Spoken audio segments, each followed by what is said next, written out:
Okay, following that. Okay, and you can answer all the questions I have for her. She's got it. There might be some making up of things if that happens. Well, that makes sense. Okay, well, croeso, Ibal, welcome as Welsh. In our last presentation, I talked about my relationship with light, focusing on both my physical and spiritual relationship and sensations as an artist. But tonight I'm going to talk about gravity. So following Jamie's thread, I'm going to dive into her observation that everything is held in place by gravitational attachment to something else.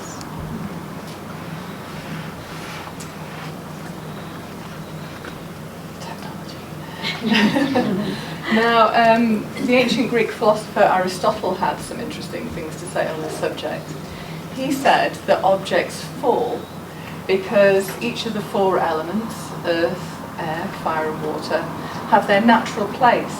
And so these elements have a tendency to return towards this location. So water wants to return to the ocean, and fire wants to return to the heavens. From a metaphorical point of view, the Welsh term hiraeth comes to mind when I think about gravity. It has no literal translation, but it means a longing for Welsh culture and places. It can also refer to a longing for something that never even existed.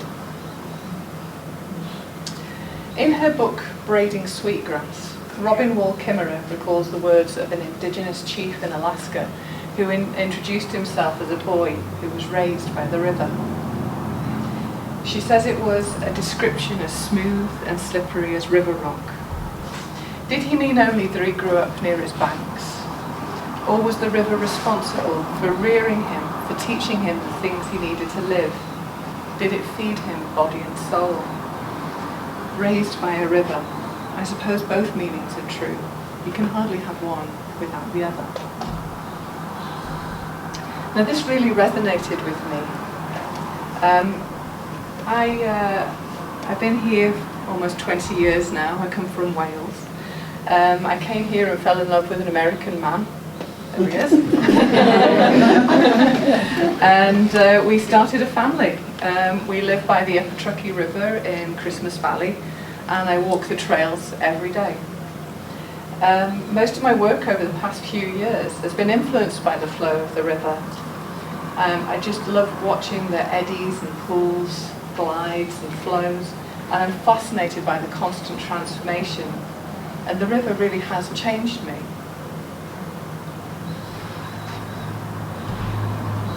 So I grew up in the coastal town of Llandudno in North Wales, right there. There's this little peninsula that sticks out into the Irish Sea, and on the end of it is the Great Orr. It's this little mountain that I grew up on. And I spent a lot of time as a child running wild on this little mountain with my friends, climbing trees and just having fun and just being part of nature. Same as these goats who run wild on the Orr. These are the Kashmir goats. And they're feral, just like we were at that time too. Hopefully we smelled better. At that time, I felt like I belonged to the wild places as much as these goats. So I come from an English family who migrated to North Wales before I was born. They moved there to escape city life to a more natural environment, like so many people here have done too. I learned Welsh in school, but having English parents, I never really connected with the language. I don't sound Welsh, but I don't sound like my parents either. Now at that time, English and Welsh school children were segregated, and there was literally a wall between us at our school. There was a lot of resentment on both sides, and the fights were frequent and bloody. The Welsh nationalist group, the Maybe on Glyndŵr, went on a campaign burning English holiday homes in the 1980s and 90s. My parents remarried and started new families when I was 9, and one of my new brothers was born into a Welsh-speaking environment. Sean's a tattoo artist and an avid historian of our Celtic ancestry. And I say ours because actually my deeper ancestry is Celtic. The name Celt comes from Keltoi, which is what the ancient Greeks called all people to their north, and they fought and traded with them. The name was picked up by the Romans and referred mostly to the Celtic Gauls who'd settled in Italy and France. To them, the words Celt meant people who were not like us. This sculpture is called the Dying Gaul and is a Roman copy of a Greek statue. And you can tell from the attention to details that they considered him to be a worthy adversary. Look at the careful rendering of his jewellery. This thing around his neck is called a torque, and it's a popular piece of Celtic jewellery. They're really heavy as well. Also, his moustache, got kind of a little 70s moustache going on here. And his hair, if you remember from the slide a couple back, you see that he's spiked his hair, and they would use lime to spike it, and they would bleach it white so that they were, it would give them a fierce look when they were going into battle. In fact, they made a big effort to look intimidating. A Roman writer described them as, some of them wore trousers and light cloaks, but the Celts, in their love of glory and defiant spirit, had thrown off their garments and taken up their position in front of the whole army, naked, with nothing on but their arms. The appearance of these naked warriors was a terrifying spectacle, but they were all men of splendid physique and in the prime of life. And you know they say nobody wants to fight the naked guy, right? So, where did the Celts actually come from? Our Celtic ancestors started to migrate in all directions from about the Rhine River in Central Europe around the 5th century BC. When the Romans invaded, they pushed these people into what's called the Celtic fringes of Britain. So that's Scotland, Ireland, Wales, Cornwall, the Isle of Man and Brittany. However, we're not a homogeneous culture. From ancient times to the present, the word Celtic has been used to describe a complex and ever-changing mixture of cultures, languages and peoples. So I'm descended from travellers, from people who've migrated by land, river and sea many times until we settled in the wild mountainous places of Britain. So Sean tattooed my arm, almost round here, with designs from an Iron Age treasure that was cast into the waters of a lake called Llyn Cerrig Bach almost 2,000 years ago. The hoard was discovered a few years ago near where we grew up on Anglesey. The swirling designs on it echo the Irish Sea that surrounds Wales, and the style is called Latin, after the the Swiss Iron Age settlement from about 450 BC, where the culture thrived at that time.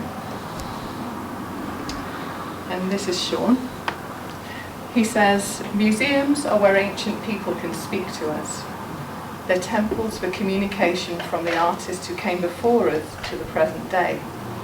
The only thing that separates us is time. You just have to know how to listen. And you know, finding out that I do actually belong to the culture I grew up in has been really healing for me. The designs on my arm connect me to my deeper ancestry, to my heritage, and they're a reminder that water has always been an important part of our identity. And many cultures all over the world consider the places where land meets water to be spiritual places, where the material connects with the divine. And humans are just drawn to water. When we transition from being hunter-gatherers to settled farmers, the first place we gravitated to was the junction of two major rivers, the Tigris and the Euphrates in Mesopotamia. And it wasn't just for survival either. Water symbolism in art has always been a great demonstration of our love for water. And the Neolithic people, it was so important for them. You can see these sort of swirling designs right here. It's the same stuff that I've got on my arm here. This design is from Newgrange, right here, which is on an island. So it demonstrates that, really how important it was to them. And, things like helmets and swords and jewellery were ritually thrown into rivers and the ocean, many, many times, and they're still finding more and more time. And they were offerings to the gods. So knowing that I come from a lineage with a long history of fragmentation and migration has helped me to see that I belong to a group of very creative and adaptable people. We're water people. Now, less than 30% of people living in Wales actually speak Welsh, and I'm not one of them. Dwi'n only cofio dipyn bach, I only remember a little bit. And, after I graduated and left home, I gradually moved further and further inland, following the trajectory of the river. I didn't do that consciously, it's just what started happening. And I started to make more connections with Welsh speakers, and I made some really lovely Welsh friends.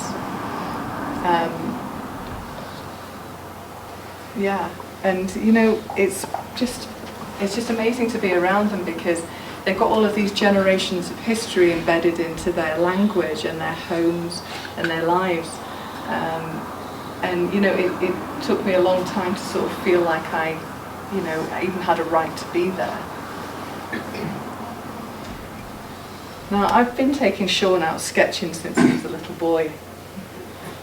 And we hiked up to an ancient stone circle on the day that this photograph was taken, and it's above the Conway Valley on a mountain called Moel Elio. So he painted his latin designs on the canvas, you can see on the bottom right there.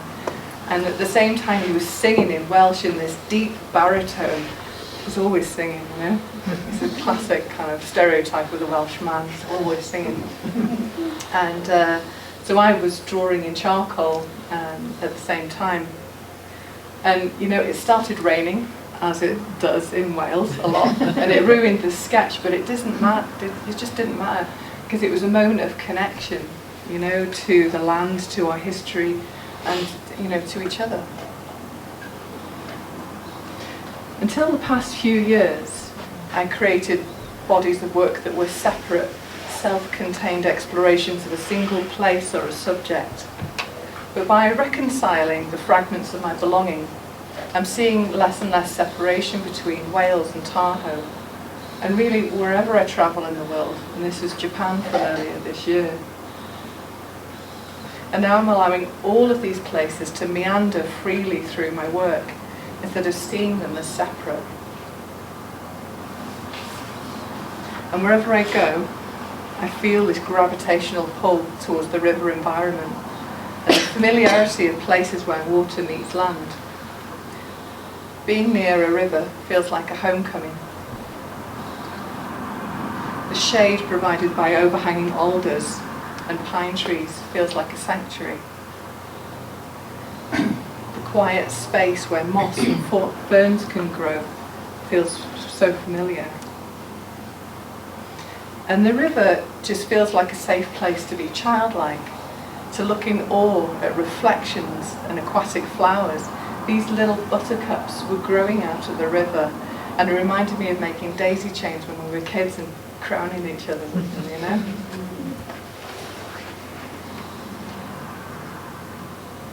And I just love watching the water flow in different patterns and shapes and speeds as the seasons change. And these aspens that were caught on the willows remind me of boats on the Irish Sea. And then there's the sounds of the raindrops and tiny waterfalls. They transport me, and my memories flow across time to a place where nature is wild and unkempt. And there's an intimacy in these places. And then memories of Wales drift through, and then they embed themselves in the riverbank for just a little while.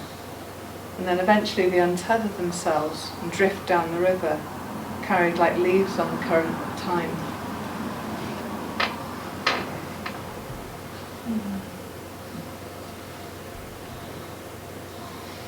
And sometimes I imagine that I can float high above the landscape and be in both places at the same time. And the details are just like chicken scratches on the earth. And then there's no specific places at all. They all start to dissolve, and it becomes a relationship with the whole environment instead of one specific place. And I've realised that my relationship with the land and the water can be non-specific. And letting go of those labels has enabled me to feel a belonging to all of it.